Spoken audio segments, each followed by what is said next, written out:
بسم اللہ الرحمن الرحیم۔ تمام دیکھنے سننے والوں کو السلام علیکم۔ شیخ سعدی رحمۃ اللہ علیہ نے اپنے مشہور و معروف نثر مجلس پنجگانہ میں یہ روایت بیان کی ہے کہ حضرت سہل رحمۃ اللہ علیہ طبابت کا پیشہ کرتے تھے۔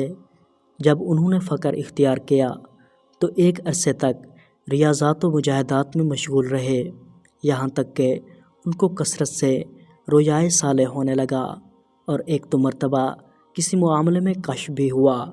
حضرت سہل رحمۃ اللہ علیہ کے دل میں یہ خیال گزرا کہ وہ مرتبہ ولایت پر فائز ہو گئے۔ ان کا یہ خیال آہستہ آہستہ تکبر کی حد تک پہنچ گیا۔ اللہ تعالیٰ اپنے خاص بندوں کا گمراہ ہونا پسند نہیں کرتے، چنانچہ حضرت سہل رحمۃ اللہ علیہ کے دل سے ولایت کا زام دور کرنے کے لیے ان کو الہام کیا گیا کہ تم خراساں جاؤ، وہاں ایک رئیس کی بیٹی جنون میں مبتلا ہے، اس کا علاج کرو۔ حضرت سہل رحمۃ اللہ علیہ یہ الہام ہوتے ہی خراساں کی طرف چل پڑے۔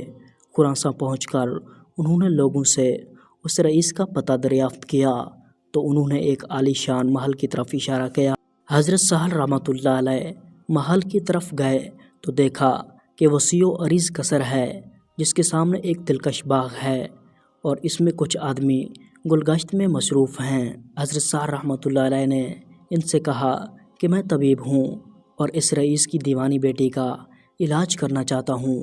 اگر تم اس رئیس سے میرا تعارف کرا دو تو تمہارا احسان ہوگا۔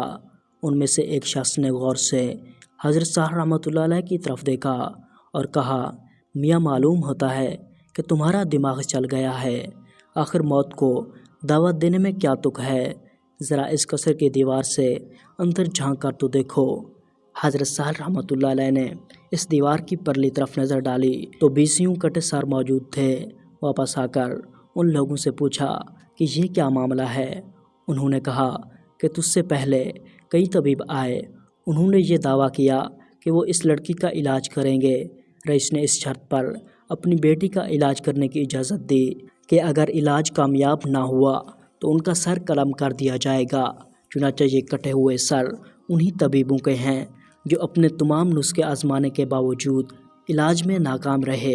اگر تم بھی اپنا سر کٹوانا چاہتے ہو تو ہمیں تعارف کرانے میں کوئی عذر نہیں۔ حضرت سہل رحمۃ اللہ علیہ نے کہا کہ مجھے سب کچھ منظور ہے، بس اس رئیس کے پاس مجھے لے چلو۔ چنانچہ وہ لوگ حضرت سہل رحمۃ اللہ علیہ کو قصر کے اندر لے گئے اور رئیس سے ان کا تعارف کرایا۔ رئیس اس وقت چند آدمی کے ساتھ گفتگو کر رہا تھا۔ اس نے حضرت سہل رحمۃ اللہ علیہ کو اشارہ کیا کہ بیٹھ جائیں۔ جب وہ آدمی چلے گئے تو رئیس حضرت سہل رحمۃ اللہ علیہ سے یوں مخاطب ہوا، یہاں آنے سے تمہاری کیا غرض ہے؟ حضرت سہل رحمۃ اللہ علیہ نے فرمایا، میں نے سنا ہے کہ تمہاری ایک لڑکی ہے جو جنون کے عارضہ میں مبتلا ہے، میں اس کے علاج کے لیے آیا ہوں۔ رئیس نے کہا، پہلے میرے محل کی دیوار کے اندر تو نگاہ ڈالو۔ حضرت سہل رحمۃ اللہ علیہ نے فرمایا، میں نے سب کچھ دیکھ لیا ہے۔ رئیس ان کا جواب سن کر بہت حیران ہوا اور سمجھا کہ یہ کوئی بڑا بلند پایا طبیب ہے جو پہلے طبیبوں کا حشر دیکھ کر بھی علاج پہ تلا ہوا ہے۔ چنانچہ اس نے زنانہ خانے میں پیغام بھجوا دیا کہ شہزادی کو تیار کریں، ایک طبیب اسے دیکھنے آیا ہے۔ تھوڑی دیر کے بعد اندر سے اطلاع آئی کہ لڑکی طبیب سے ملنے کے لیے تیار ہے۔ چنانچہ رئیس نے حضرت کو اپنے ساتھ لیا۔ جب دونوں لڑکی کے کمرے تک پہنچے تو لڑکی نے کنیز کو آواز دی، میرا نقاب لاؤ تاکہ میں نقاب کر لوں۔ رئیس کو بڑی حیرت ہوئی کہ اس سے پہلے کتنے ہی طبیب آئے لیکن لڑکی نے کسی سے پردہ نہیں کیا۔ اس طبیب میں معلوم نہیں کیا بات ہے کہ لڑکی نقاب کی ضرورت محسوس کر رہی ہے، اور وہ اپنے خیالات کو ضبط نہ کر سکا اور لڑکی کے سامنے ان کا اظہار کر ہی دیا۔ لڑکی نے جواب دیا، وہ مرد نہیں تھے، مرد یہ ہے جو اب آیا ہے۔ رئیس لڑکی کا جواب سن کر سٹپٹا گیا، اس کی سمجھ میں کچھ بھی نہ آیا۔ حضرت سہل رحمۃ اللہ علیہ لڑکی کے قریب گئے اور السلام علیکم کہا۔ رئیس زادی نے کہا، وعلیکم السلام اے پسر خاص۔ حضرت سہل رحمۃ اللہ علیہ نے فرمایا، تم نے کیسے پہچانا کہ میں پسر خاص ہوں؟ رئیس زادی نے کہا، جس نے تم کو یہاں بھیجا اس نے مجھ کو بھی متنبع کر دیا کہ تمہیں اللہ نے ایسی نعمت سے نوازا ہے جس سے روح کو تسکین ملتی ہے، اس وجہ سے میں خجالت محسوس کر رہی ہوں۔ رئیس یہ گفتگو سن کر عالم تحیر میں کھو گیا اور ساکت و صامت دیکھنے لگا کہ اب کیا ہوتا ہے۔ ادھر حضرت سہل رحمۃ اللہ علیہ سمجھ گئے کہ لڑکی کو جنون نہیں بلکہ کوئی اور شے ہے۔ انہوں نے قرآن حکیم کی ایک آیت پڑھی کہ شاید اس سے علاج ہو اور لڑکی کو سکون ہو جائے۔ رئیس زادی نے یوں ہی یہ آیت سنی، غش کھا کر گر پڑی۔ تھوڑی دیر بعد جب ہوش آیا تو حضرت سہل رحمۃ اللہ علیہ نے اس سے مخاطب ہو کر کہا، تجھے سرزمین اسلام میں لے جاؤں؟ رئیس زادی نے کہا، سرزمین اسلام میں کیا شے ہے جو یہاں نہیں ہے؟ حضرت سہل رحمۃ اللہ علیہ نے کہا، ارض اسلام میں کعبہ معظم ہے۔ رئیس زادی نے کہا، نادان، اگر تو کعبہ کو دیکھے تو اسے پہچان لے گا؟ حضرت سہل رحمۃ اللہ علیہ نے کہا، ہاں۔ رئیس زادی نے کہا، میرے سر کے اوپر نگاہ کرو۔ حضرت سہل رحمۃ اللہ علیہ نے اوپر نظر ڈالی تو ایک عجیب منظر دکھائی دیا۔ ان کی نظر کے سامنے کعبۃ اللہ موجود تھا جو لڑکی کے سر کے گرد طواف کرتا معلوم ہوتا تھا۔ حضرت سہل رحمۃ اللہ علیہ یہ نظارہ دیکھ کر ششدر رہ گئے اور پھر سے بے ہوش ہو گئے۔ تھوڑی دیر کے بعد جب ہوش میں آئے تو رئیس زادی سے پوچھا، تو نے یہ مرتبہ کس طرح حاصل کیا؟